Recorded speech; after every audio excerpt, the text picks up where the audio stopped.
California के Los Angeles में धधकती आग ने शनिवार यानी कि 11 जनवरी 2025 को दिशा बदल ली है, जिससे कई इलाकों में स्थिति और गंभीर हो गई है।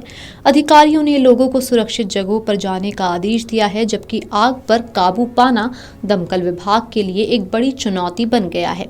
इस बीच हॉलीवुड की मशहूर हस्तियों सहित हजारों लोगों के बेघर होने के कारण लॉस एंजलिस के निवासियों ने ये जानने की मांग की है कि आखिर इस आपदा के लिए कौन दोषी है। लॉस एंजलिस में लगी आग में अब तक 11 लोगों की मौत हो चुकी है। करीब 12,000 इमारतें आग की चपेट में आ गई हैं।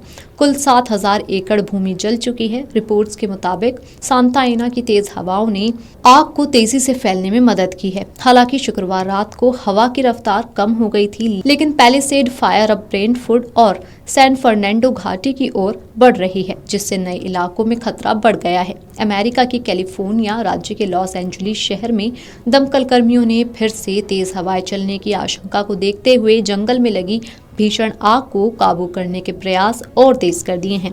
दमकल कर्मी प्रयास कर रहे हैं कि आग विश्व परिषद जे पॉल गेटी संग्रहालय और कैलिफोर्निया विश्वविद्यालय तक ना फैले। मैंडेविल कैनियन में आग बुझाने के लिए पुरजोर प्रयास किए जा रहे हैं। पैसिफिक कोस्ट के निकट स्थित मैंडेविल कैनियन में प्रसिद्ध अभिनेता अर्नोल्ड समेत कई हस्तियों के घर हैं। कैल फायर ऑपरेशन के प्रमुख क्रिश्चियन लिट्स ने एक ब्रीफिंग में कहा कि आग बुझाने के अभियान के दौरान विशेष ध्यान कैलिफोर्निया विश्वविद्यालय के निकट घाटी क्षेत्र पैलिसेड्स में लगी भीषण आग पर रहेगा।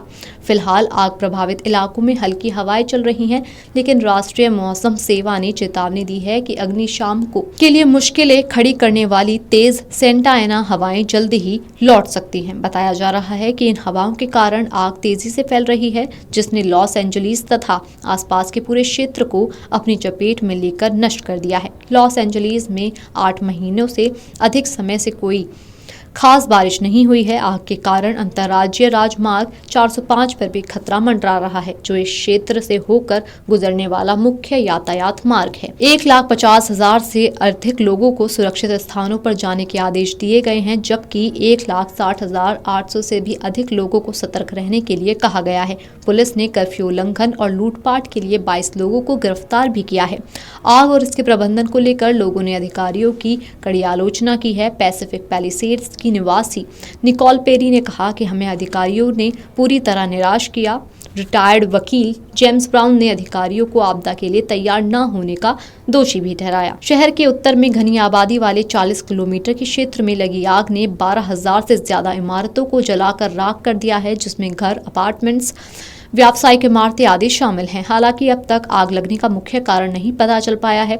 आग अब भी जल रही है और शुरुआती अनुमानों के अनुसार ये संपत्ति के नुकसान के लिहाज से सबसे बड़ी आग है। एक्यूवेदर के प्रारंभिक अनुमान के अनुसार अब तक 135 अरब अमेरिकी डॉलर से लेकर 150 अरब अमेरिकी डॉलर के बीच नुकसान हो चुका है। अल्ताडेना के निवासी ने बताया कि उनके परिवार के 10 से ज्यादा सदस्यों के 3 घर नष्ट हो गए हैं। उन्होंने कहा कि सब कुछ खत्म हो गया है। मेरा पूरा परिवार उन 3 घरों में रहता था। अब हमारे पास कुछ भी नहीं है। जले हुए घरों में लौट रहे लोगों को अधिकारियों ने आगाह भी किया है। कुछ निवासी मलबे से अपनी यादगार चीजें ढूंढने के लिए वापस आ रहे हैं। शनिवार को अधिकारियों ने उन्हें चेतावनी देते हुए कहा कि राख में सीसा, आर्सेनिक और अन्य हानिकारक पदार्थ भी हो सकते हैं। Video desk अमरउजाला.com। अमर उजाला जीवांजलि के सारथी की मदद लें और महाकुंभ में स्नान जरूर करें। अमर उजाला जीवांजलि के सारथी की मदद लें और महाकुंभ में स्नान जरूर करें।